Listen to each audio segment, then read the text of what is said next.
Hi guys, I said I'd read outside today. I have a perfect story for you. This one's about a naughty little rabbit. It's called The Tale of Peter Rabbit by Beatrix Potter.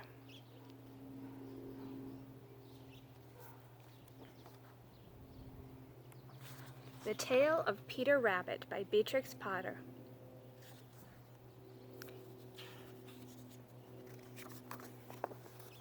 Once upon a time, there were 4 little rabbits, and their names were Flopsy, Mopsy, Cottontail, and Peter. They lived with their mother in a sandbank underneath the root of a very big fir tree.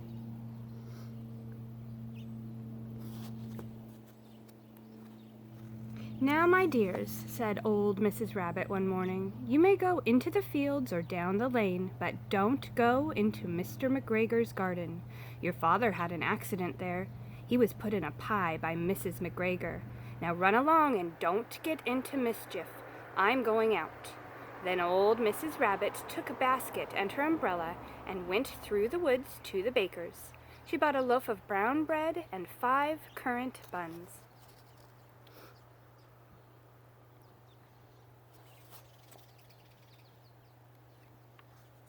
Flopsy, Mopsy, and Cottontail, who were good little bunnies, went down the lane to gather blackberries.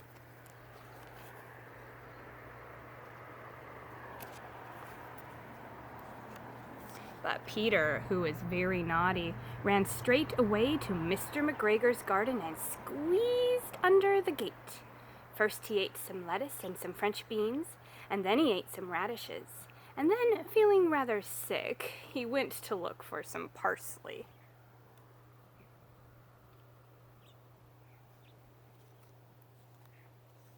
But around the end of the cucumber frame, whom should he meet but Mr. McGregor? Mr. McGregor was on his hands and knees planting young cabbages, but he jumped up and ran after Peter, waving a rake and calling out, "Stop! Thief!" Peter was dreadfully frightened. He rushed all over the garden, but he had forgotten the way back to the gate.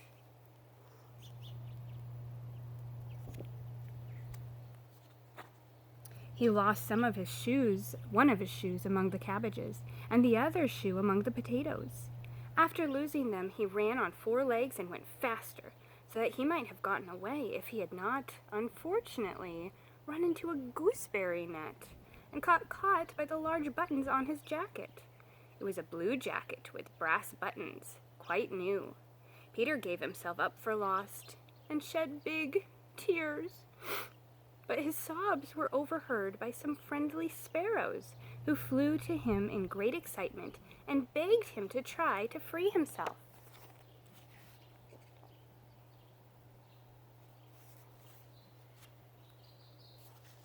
Mr. McGregor found a sieve, which he intended to put on top of Peter, but Peter wriggled out just in time, leaving his jacket behind.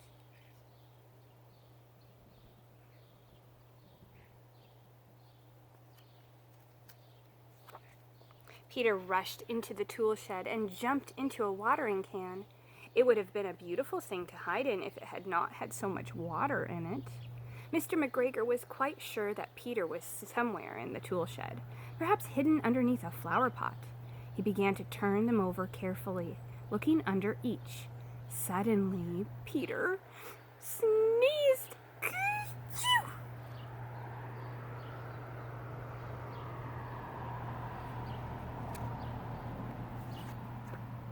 Mr. McGregor was after him in no time. He tried to catch Peter, who jumped out a window, upsetting 3 plants. The window was too small for Mr. McGregor, and he was tired of running after Peter. He went back to his work. Peter sat down to rest. He was out of breath and trembling with fright, and he had no idea which way to go. Also, he was very damp from sitting in that can. After a time, he began to wander about, going lippity, lippity, not very fast, and looking all around.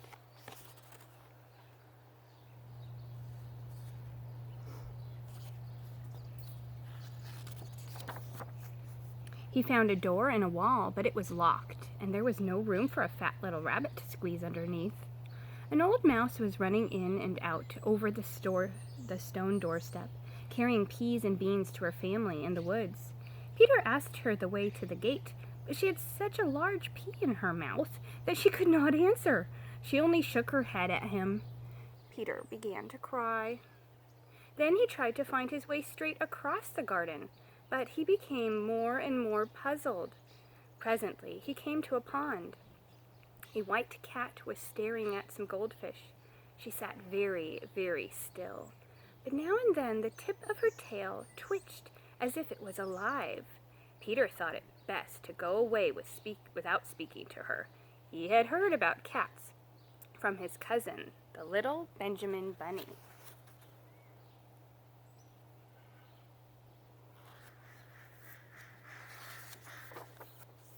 He went back toward the tool shed, but suddenly, quite close to him, he heard the noise of a hoe. Scritch, scratch, scratch, scritch.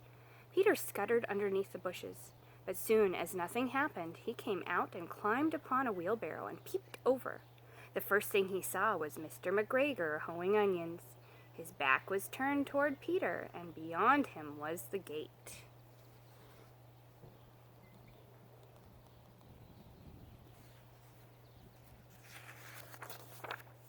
Peter got down very quietly off the wheelbarrow and started running as fast as he could go, along a straight walk back behind some blackberry bushes. Mr. McGregor caught sight of him at the corner, but Peter did not care. He slipped underneath the gate and was safe at last in the woods outside his garden. Mr. McGregor hung up the little jacket and the shoes as a scarecrow to frighten the blackbirds.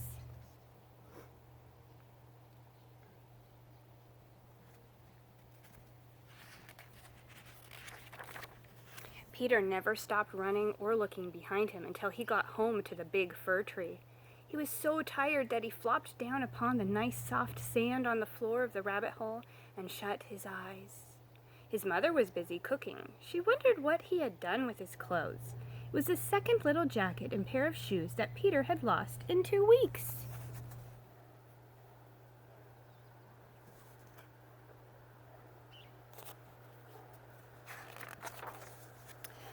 That evening, Peter was not very well.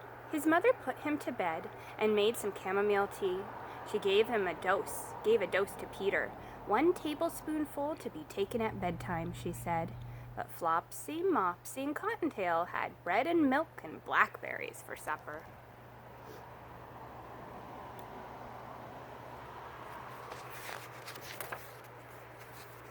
Poor little Peter. The end. Thanks for reading the tale of Peter Rabbit with me. Bye. Have a good weekend.